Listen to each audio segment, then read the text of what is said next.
This week I'm going to begin with a couple of very interesting stories.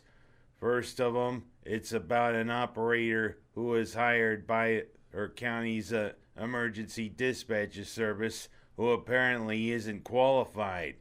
Apparently, I don't know where it is, but this operator's a 911 dispatcher, someone who's entrusted by the public when they dial for help, if they have a medical emergency or if they have an emergency where they need the police to help them through the ordeal. Well, apparently, this 911 operator has hung up on thousands of calls, including one that resulted in a fatality from an armed robbery, and also one where the medical emergency, the person became unconscious.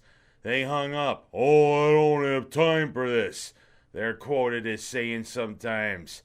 Hey, when you went through the job interview process, wasn't one of the things supposedly based on service? Your ability to help people? If you say, "Oh, I don't have time for this," what are you doing being a 911 operator? People entrust you with their lives. If you can't do it, don't bother applying. Well, you know what? Looks about she's about to go to the who's gal for not hanging up on people. It sometimes is good to hang up on people, especially if you got those robocalls, but it's not good to hang up on people when they entrust you with their lives. You know what? Good riddance. You're headed to the who's gal, buddy. And secondly, I want to talk about the Australian tennis star. Apparently, he didn't give any effort this past weekend into his match. He pretty much literally tanked it. When you serve it at full throttle like Leighton Hewitt or whoever it is that serves at like 140 miles per hour does. And when there's a volley, hey, give the effort, much like the Mynderse tennis team does. And you know what? The longtime tennis coach was voted into the Mynderse Academy Athletics Hall of Fame. Well, you know what? At least Mynderse gives the effort. You are supposedly one of the top tennis pros in the world. Well, how about you show the effort? Well, you know what? It's cost him the rest of the season. He's been suspended 8 weeks.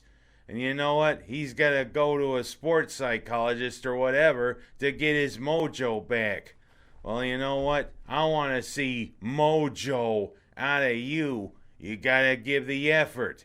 What happened? You just are like, forget it. You serve the ball, forget it, when there's a volley. And you half-heartedly serve the ball. Get with it, buddy. People like to watch you play tennis. Don't give the thing like, forget it, Well, you know what? It's cost you the rest of the season, buddy. Well, let's go from that sports story to some good sports stories. How about the Orange?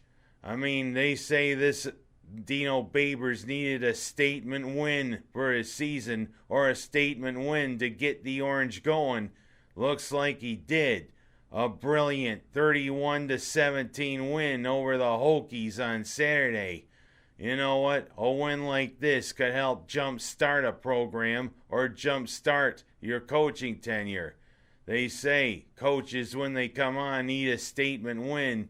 I think Dino Babers may have just got it. And you know what? For bowl projections on ESPN, Syracuse is starting to get up there. Heck, both of the prognosticators think Syracuse could maybe get into a bowl. One has them going to the bowl game there in St. Petersburg, Florida. The other one has them going to the bowl game there in Detroit. Of course, it'd be easier for Syracuse fans to get to Detroit to the bowl game. But let's not get ahead of ourselves, shall we? It's going to be a difficult road to hoe the rest of the season. Florida State and Clemson are upcoming, and I don't think Syracuse can take care of them, no matter how hard they play. the other 3 games, Syracuse has a chance if they play like they did on Saturday. You know what? Dino Babers has succeeded in the first year whenever he's come on. Well, let's see what happens. This could be a win to jumpstart them, and let's see what happens. And also another great sports story. How about Buffalo taking down the Traitor and San Francisco?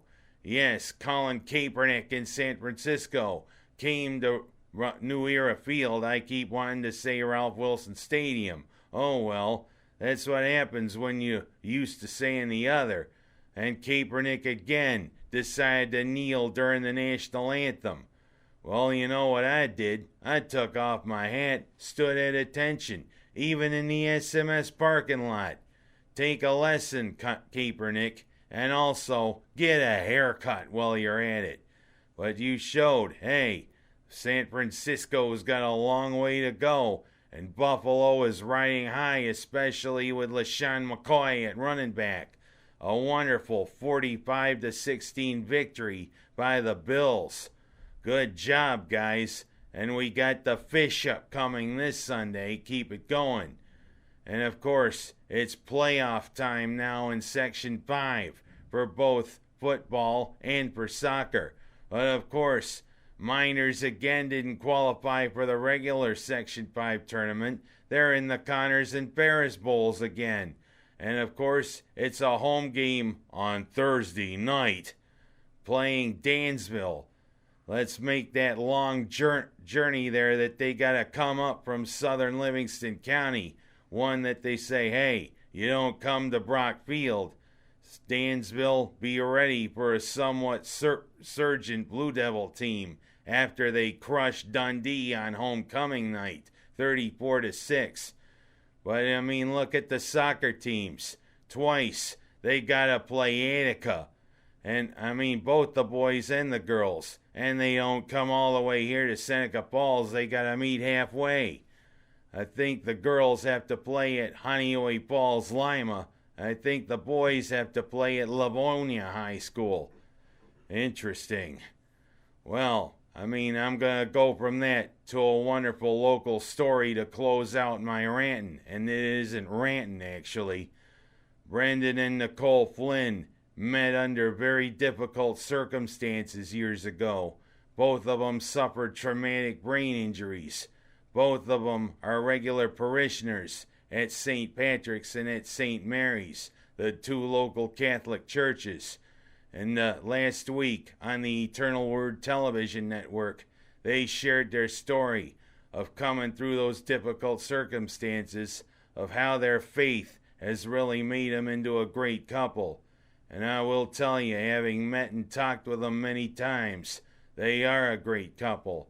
They have 2 wonderful children, including a daughter who last year I thought was kind of a pirate because she had an eye patch. Thing is, I think she must have had an eye infection or something, but she's doing better. And I mean, their story is a terrific one. People ought to meet this wonderful couple. Both of them are motivational speakers. And their story was on the network last week, but in case you missed it, go on the Facebook page for St. Francis and St. Clair Parish, which is what St. Pat's and St. Mary's is, and watch it. It is a terrific special. I think you'll enjoy it. But I got one word to say to Brandon and Nicole. You think you can keep your daughter in the pew sometimes? Oh well, to each his own. But that's my rants for this week. I'm Ken Haas, and I'm sticking to my stories.